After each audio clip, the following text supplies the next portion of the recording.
Hello everyone, my name is Griffin Arnlund and welcome back to my channel. For today's video, I'm going to be doing another murder mystery video. Basically, I started a series on my channel where I'm covering murder mystery cases, missing people, solved cases even, and the cases that still need solving. I will include any information down below if you guys know anything or if you can be of any help to the case. I will have any information down below. And the last thing that I want to put out there is that I'm not trying to share any misinformation. I'm trying to give you guys the most accurate information possible, so if I am giving any information that isn't 100% accurate, please feel free to correct me and let me know any other details of the case down below. Alright, so first I want to give you guys a little bit of background on who I'm going to be talking about in this case. Candace Hiltz was born December 22nd, 1988 in Canyon City in Fremont County. When her parents brought her home, it was Christmas Eve and they placed her beneath the tree and waited for the other kids to wake up so that they could come downstairs and have a Christmas present of a new baby sister. Her father unfortunately passed away when she was about 5 years old, so she didn't have many memories of him growing up. But that didn't stop her from being the best her that she could be. She was actually considered a child prodigy. She was actively performing calculus by age 11, and I literally personally got a C in calculus when I was in like high school. So like, how? As a result of growing up with her brothers, she definitely had the characteristics of a tomboy, and she was actually really into bodybuilding. Although she was a tomboy, she still really loved necklaces. She would actually gather these necklaces that had these beautiful round beads on them. Her mom was actually sharing a story where she was on a school bus and someone was being bullied, and she had said that Candace had no patience for bullies. She absolutely hated them. So when she was on the bus and she saw someone get bullied, she would go and stand up for the person and she would look at the bullies and say, "I have bigger balls than my brothers," and held up the necklace. Because of her strong belief in justice and fair treatment, she actually wanted to go to Stanford Law School and be a lawyer. At the age of 16, Candace was in her third year of Brigham Young University's college courses, and this just goes to prove how smart she was, how driven she was, and she was actually working towards a goal of being a Supreme Court justice. But a lot changed for Candace that year when she found out that she was pregnant. I unfortunately couldn't find much information about the father. It was just really hard to find what his involvement was or who he even was. So she decided to take a break from her education and really focus on her child because honestly she was 16 and she was in college. Like, she could afford to focus on her child for even just like a year and she would still be way ahead of her classmates. And even if she focused on her child for 4 years,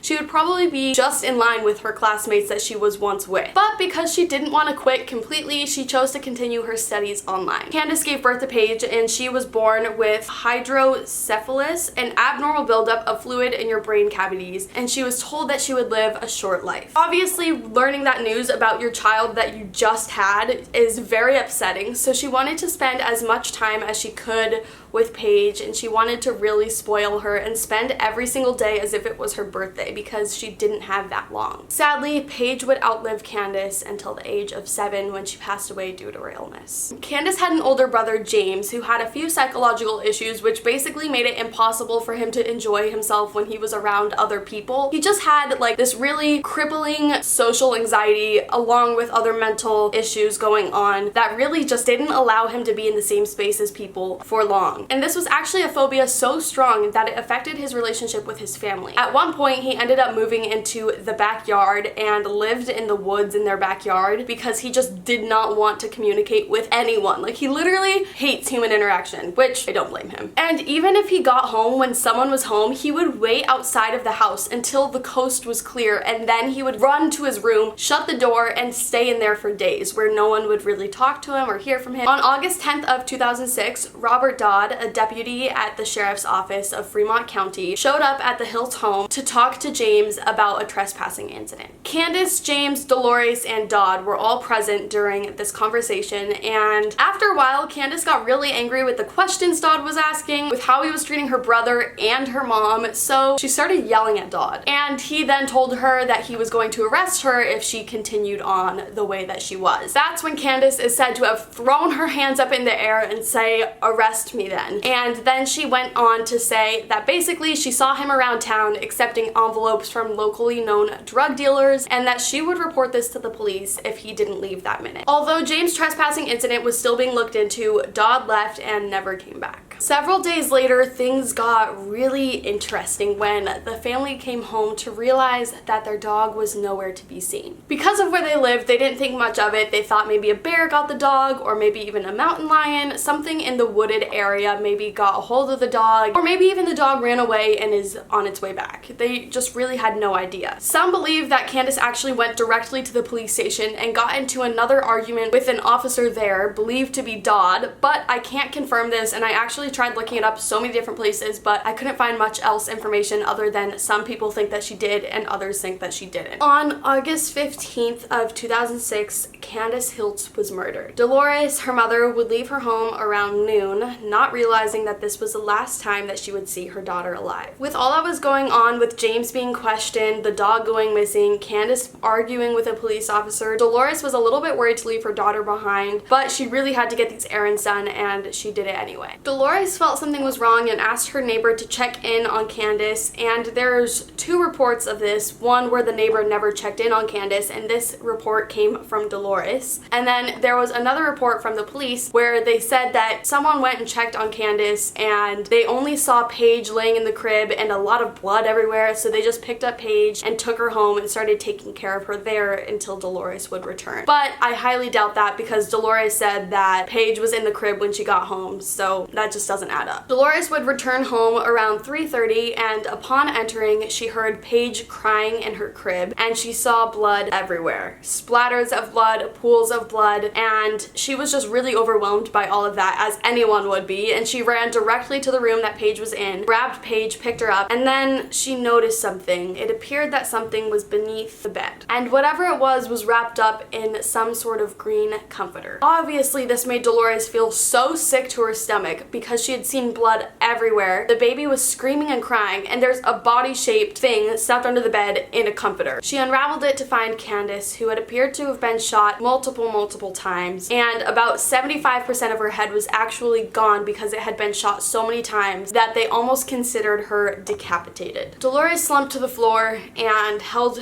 Candace's hand until the police showed up. The police were called, and I also wanted to try to find the 911 call from this case, but the police actually refused to release it, even though people have tried 2 different times to get the police to release it, as it is considered public information, and the police keep refusing because they say it's an ongoing investigation. Deputy Briscoe and Deputy Dodd were the 2 investigators in charge of this case. Now, reminder, Deputy Dodd was the officer that she had just been in an argument with several days earlier. The family had been ordered to leave the home during the investigation, but it was a bit odd because it was a rather open investigation or open crime scene. People were able in and out, they could come and go as they please. It wasn't a very sealed off investigation, so it was a bit odd that they asked the family to actually leave the premises. Immediately, the investigation was flawed, and immediately they started pointing fingers at Candace's brother James, who, I'm reminding you right now, hated human interaction. During the early hours of the investigation, the officers searched the surrounding areas to see if anyone had been in the area. However, people claim that they were actually searching more for James than they were for anyone else. But while they were searching, they found the Hiltz family dog. The dog had been tied up to a tree and butchered with an axe or a small hatchet. This immediately drew questions. Did someone kill the dog so that they could quietly get in the house without anyone hearing barking or anything like that? Or did someone do it just to taunt the family? Police kept asking where James was, but due to his illness, it was actually impossible for him to commit this murder. His phobia literally wouldn't allow him to spend time with his family, and he wasn't a volatile person. So when Dolores was asked about James, this is what she said. Sorry I have my computer up here, but I just wanted to get the quote 100% correct. She said, "He has no one, it's impossible, he won't even talk to his own brothers." She had also mentioned that he didn't own or have access to any firearms. Following the investigation of the crime scene, the family was allowed back into their home. Dolores was extremely upset when she got home because she realized that they did the job of investigating. And oh my god, when I tell you guys what they left behind and what they didn't do as a police officer who should be solving this investigation, they didn't do anything, guys. Like, it's so frustrating. First of all, the back door was open. Police officers literally didn't even shut doors that they were like using to get in and out of the house. So back door is open. There's no crime tape anywhere. There was a shotgun laying in the crib that the baby was found in. The blood-soaked comforter that Candace was wrapped in, the green one. A computer monitor that was stained with blood because it had been used to prop up the bed that Candace was laying under when she was found. 2 towels that Dolores believed the killers handled. And then a bloody shirt that Candace was wearing when she was murdered. That's 8 different pieces of evidence that the police left behind, and a lot of these are huge pieces of evidence. Dolores said they took about 15 things in 2 manila envelopes labeled evidence. Seasoned cops don't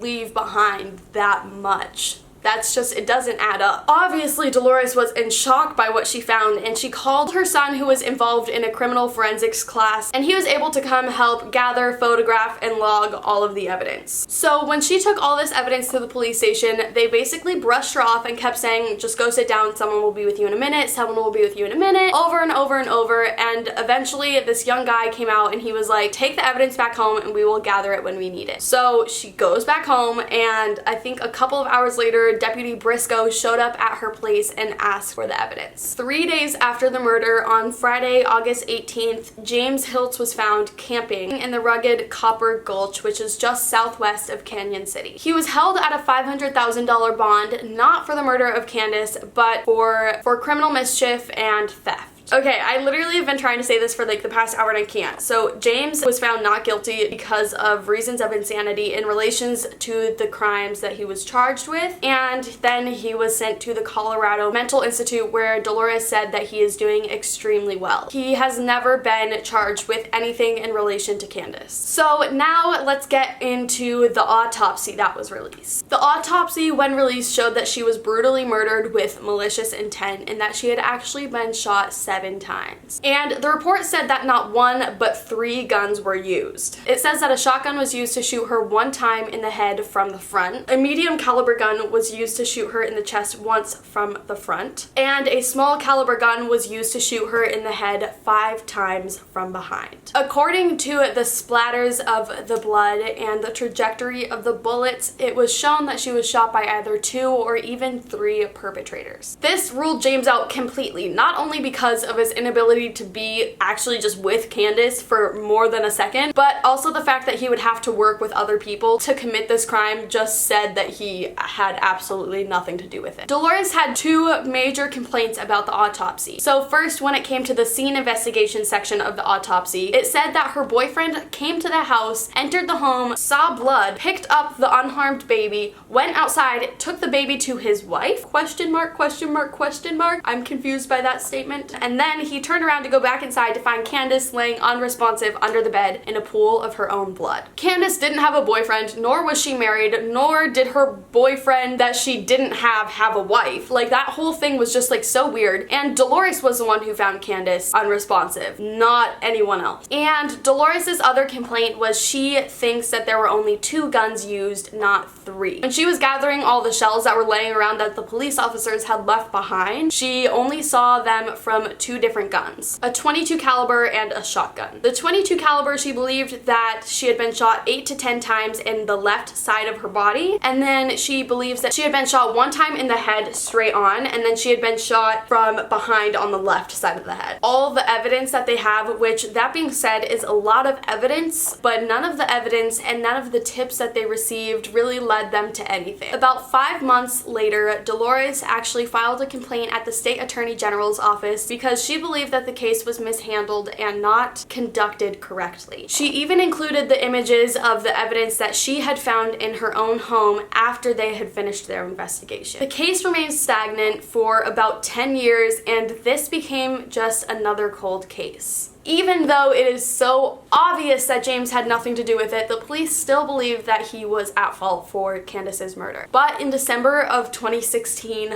all of that changed. So let me tell you guys a little bit about storage units. If you own a storage unit and you don't pay your monthly fees, at the end of the year, they're going to auction off your storage unit because you didn't pay for it. So this guy named Rick Ratzlaff was at a storage unit auction. He paid about $50 for this one unit that appeared to have some like police lights in it, police uniforms, vests, and even evidence. He didn't know that there was going to be evidence in it until he actually got the locker. He discovered an axe, blood-stained rope, and bloody socks inside a manila envelope marked evidence. It ends up that this evidence was from the Candace Hiltz case, and I'm pretty sure you don't keep evidence from an ongoing cold case that is still being investigated in your own personal storage unit. They find out that it is Deputy Robert Dodd's unit. Because Rick had kind of looked into the Candace case, he knew that the police were being a little off and didn't necessarily trust 100% just handing it over to them. So he said that they could come meet him at his locker, he would show them what it was, and then he was gonna shut it and then deal with it later. When the police showed up, Rick Ratzlaff's wife actually recorded the entire conversation, and I will include a link to that down below so you guys can hear the conversation that the police officer,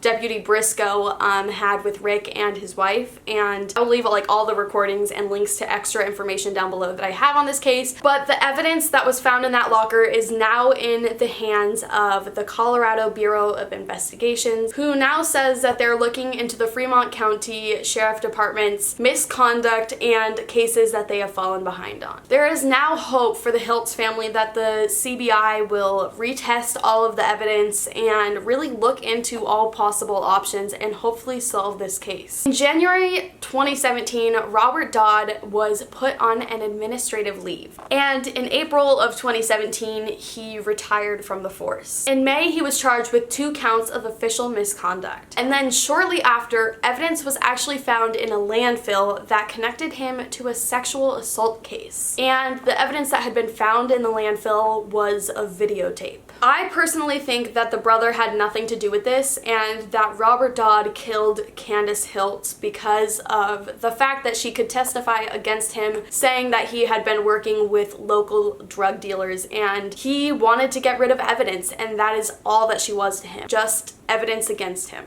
Alright, so now I would like to get into the 4 theories that there are. Obviously, like most cases, there are 2 theories that people believe more so than the other 2. Some people believe that strangers broke into the house and killed her, because although it's very uncommon that people are murdered just by a stranger and like a coincidence happening like that, it does happen, and there's nothing that rules this out completely, so it's hard to say that it's like not an option. The second theory is that the father of her daughter Paige was actually her murderer, and this one is really hard to get any details on because, like I said when I was mentioning the dad earlier, there really is no information on him, including his name, and a lot of people believe that could be chalked up to the fact that he had to do with her murder and her death. There's just so little information there that I find that one really hard to believe, although I would be very curious to find out who was the dad of Paige. It's also hard to imagine that the Hiltz family, as outspoken as they have been, they wouldn't say something about the boyfriend or the dad of the child, because they've been so outspoken about what they think is going on. I think we would have heard something about the father or the boyfriend by now, and we haven't. The third theory is that James Hiltz, her brother, killed Candace. This was a theory that the police put forward themselves, and it was a theory that they were really pushing, and I personally find that very hard to believe, because even his mother and his family and the people at the Colorado Mental Health Institute, like, all of them are saying that it's completely impossible for him to do it, so I don't even feel like going, oh my god, I just spilled water all over my butt crack. That has never happened. I just spilled my water. And the fourth and final theory is that Deputy Robert Dodd and the police department killed and helped cover up Candace Hiltz's murder. This theory stems from quite a bit of information. Basically, Candace got into an altercation with Robert Dodd several days before she was murdered, and she said that she would be willing to testify against him that he was working with local drug dealers. Then he was a lead sheriff in the investigation of her death. Then he found the dog. And then, 10 years later, we find a storage unit where he's been keeping all of this evidence for the Candace Hiltz case locked away for no apparent reason, like absolutely no reason. Because of the corruption in the case, this case has been extremely controversial, and it's very hard to even report on what's going on now with the findings in the locker and everything, because it's still an ongoing case, especially because it's being taken over by the CBI. They're not gonna release any information until they think that they have something solid to release, and it's just overall a very difficult case to research, because obviously the police department doesn't want to put anything out there that is gonna make them look bad, and I'm sure that there are plenty of pieces of evidence to this case and plenty of things that we don't know that we could know if the police department would only release it. Like one of those things being the 911 call. I would be very intrigued to hear that call because I think that it could have some sort of proof that the police department was being a little hesitant on approaching the case, or even just anything. I don't even know. I'd just be so curious to hear that call. Alright, you guys, so with that all being said, that was it for this case. I hope you guys really enjoyed this video. If you want to see more videos on cases like this, make sure to leave a comment down below with a case that you would like me to cover or even look into, and hopefully I will see you guys in next week's video. Bye!